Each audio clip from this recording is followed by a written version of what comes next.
You okay? Okay, great. Just the people in TV land couldn't hear me. So Commissioner Filios is excused. Are there any changes to the agenda? All right, hearing none, we'll go to our first discussion item, which is projects, and we are here with our Solid Waste Director, JP, or John Phillips. Good afternoon, Commissioners. John Phillips I should say good morning, Commissioners. John Phillips for the record. Today I've prepared an update for the Solid Waste Department. I want to begin by discussing some of the projects, starting with the Athol Paving project. So as you know, the Solid Waste Department has worked on upgrades for the Athol Rural Collection Site. We've been working with JUB Engineering.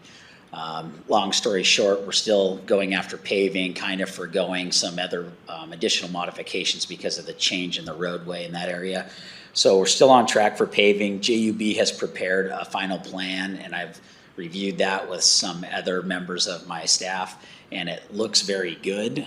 The grades have been somewhat improved, so when I say that, I mean making the entire site a 2 to 4% grade roughly, with a couple of swales for drainage that JUB believes will drain very well. Also some drainage ditches around the perimeter of the area, so we should have a really nice site.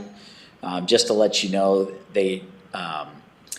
it appears the department did budget appropriately for this work. We added some money for FY23, and based on their estimate, it looks like we'll be about right. However, until we actually get bids or look for quotes based on what we believe that final pricing will be, we won't know until some companies actually put it out there with the volatile market. So we're still planning on trying to make this occur this spring, so in 2023. So we'll be putting that out probably around Christmas time. So, any questions about Athol? Okay. Moving on to Ramsey Transfer Station Efficiency Improvement Evaluation. So, Kootenai County Solid Waste has been working with Jacobs Engineering to come up with some ways to improve the efficiencies at the Ramsey Transfer Station. We're still in the preliminary presentation, but they did come walk the site with us. We talked about the needs for the department. We looked at specifically at how could we get the traffic in and out off the site without having to go through the scale house for the small loads. So the cars that have 1 or 2 bags of garbage, in general bagged garbage only, or smaller loads, so that they could actually come off of Ramsey, go up to a dumping area and leave without going through the entire facility. That would ease the traffic on our facility and hopefully increase the throughput. We do think that there's a good option for on the top of the old landfill for making that happen. So we're going to try to incorporate that into the long-term plan. Also, we're looking at adding a tunnel, right, or a loading area. It's a tunnel that they back trailers into, so that with a grizzly crane, so that we would be able to increase the amount of trailers we could load out in the transfer station. So it'd be expanding the size of the transfer station building itself, a larger commercial unloading area, hopefully speed up that commercial unloading, and then also by reducing that traffic into the transfer station by having that other area to just go in and out with the smaller loads, it would allow more commercial vehicles to unload quicker and streamline the process. So we're still working on that, and we'll continue working with Jacobs and hopefully have a final design here, say within the next 6 months or so. So we'll keep working on that. Any questions about the ideas for Ramsey? No questions. So also moving on to item C under projects, the landfill right-of-way fix. So as you know, I've been working with fixing that old right-of-way issue in the front of the Fighting Creek property along Highway 95. Jacobs Engineering recommended we wrap that up before we approach further permitting of the south area of the landfill.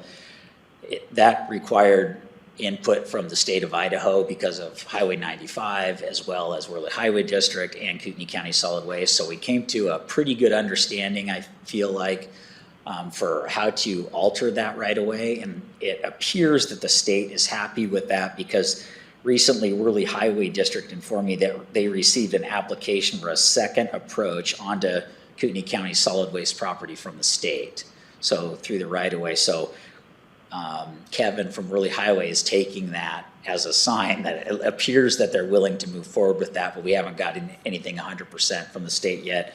But Worley Highway is going to start working on the right-of-way exchange documents based on that information.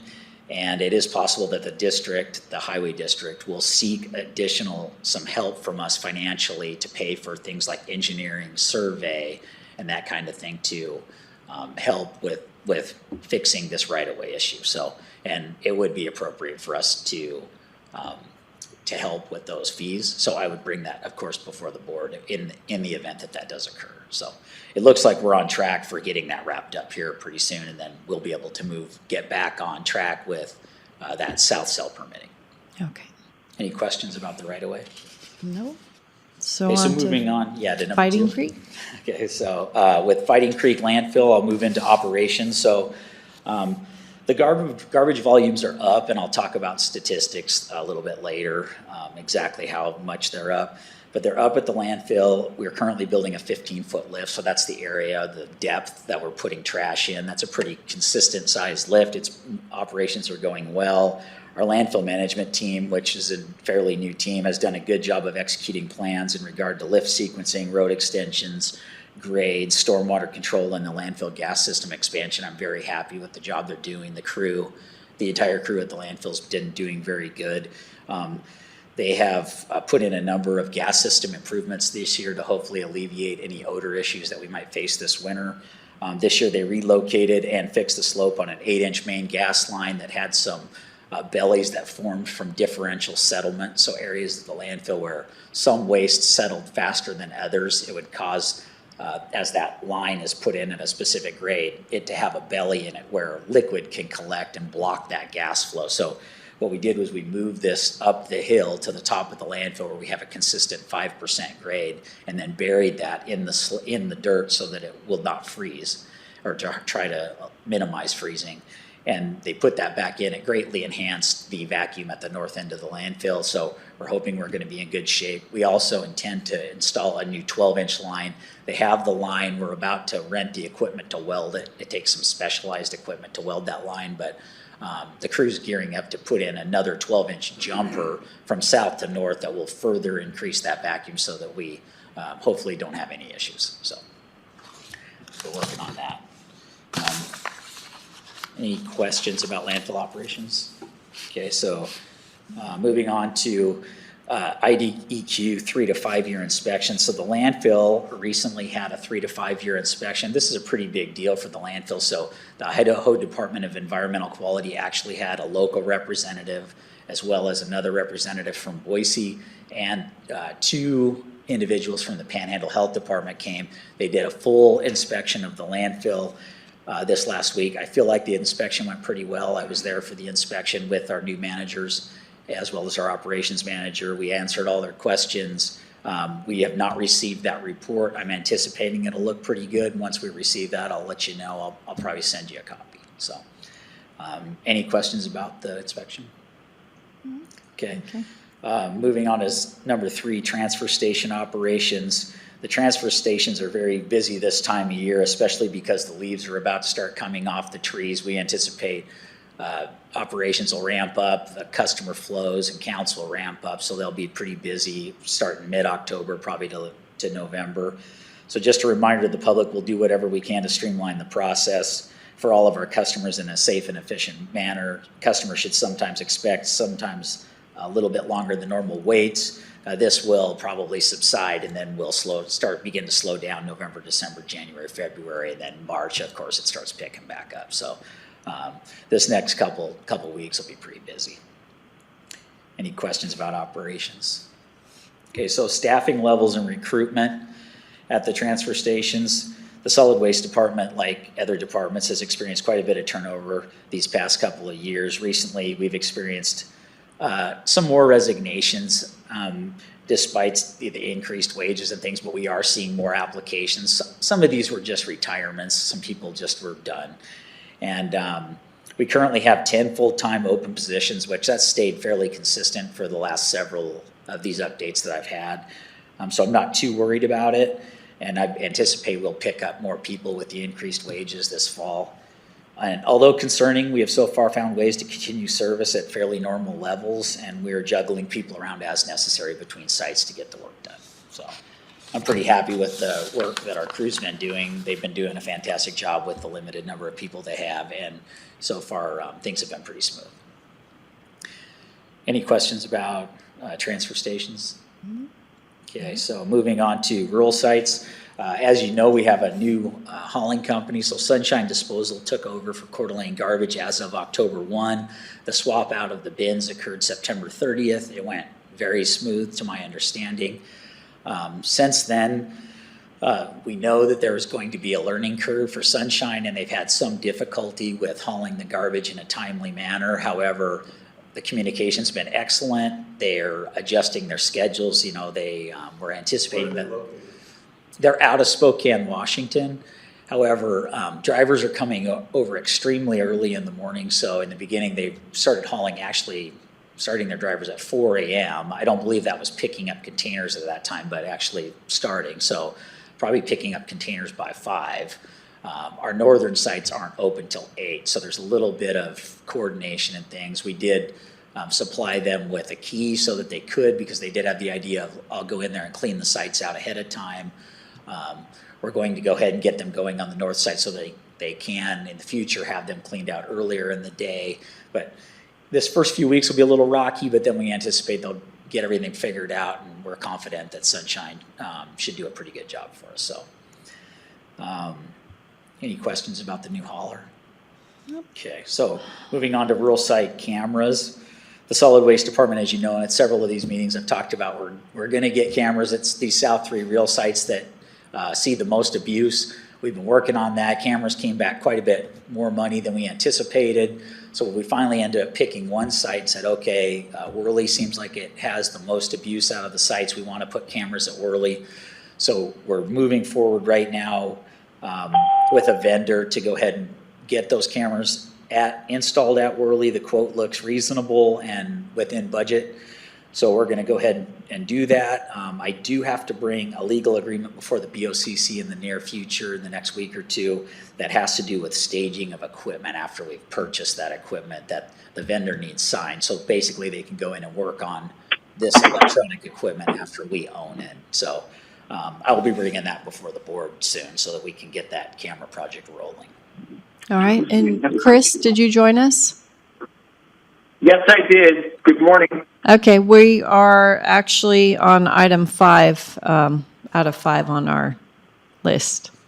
Oh, okay. Go right ahead. All right. Glad to have you here, Chris. So moving on to solid waste statistics, 2022 compared. So what we're going to do in comparing these statistics that I have before you is I'm comparing January through September of each year of 2022 to 2023.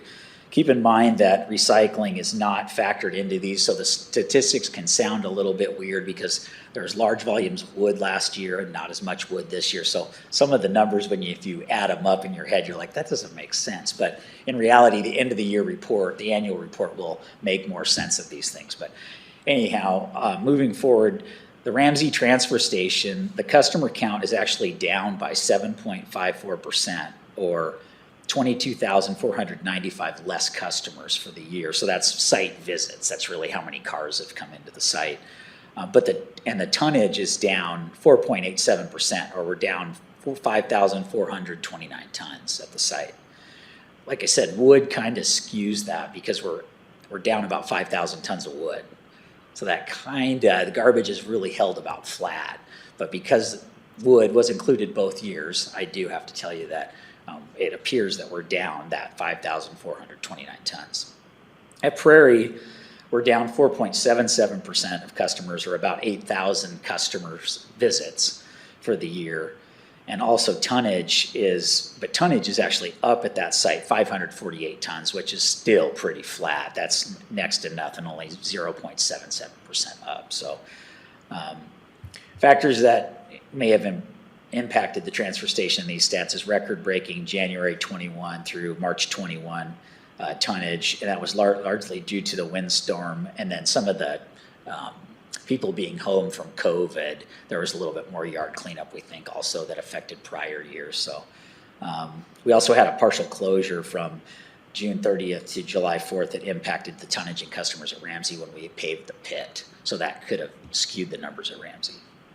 The landfill, keep in mind that in general, you see the Ramsey, or the transportation tons down roughly 5,000 tons. The landfill's actually up 6,746 tons from the same time last year.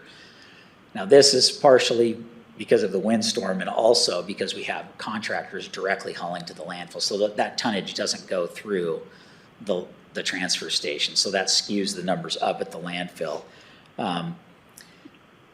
Of the landfill tonnage, there were 6,300 tons that was directly hauled by contractors to the landfill that didn't have to go through. So that's construction projects that we diverted to the landfill so that we wouldn't have to run them through transfer stations. Looking at the rural sites, the customer accounts are actually up 2%, but the tonnage is down 13% from the same time last year. That is the part where I really want to shout out to the Sheriff's Department again, because this is enforcement. They have been doing a good job at the site. Some people don't notice it because obviously the Sheriff's Department can't sit there all the time every day, but I do see them when I drive by Micah sometimes. I live down Kid Island Road and I see them showing a presence, and I've seen them issuing citations. So big thanks to the Sheriff's Department. That is why those tons are down. So that's good. So with that concludes my statistic. Do you have any questions about any of the material I've covered? Chris, any questions? No, none for me. Okay. All right. Well, public comment? Nobody. Okay. Well, 10:17, this meeting's adjourned. All right, thank you.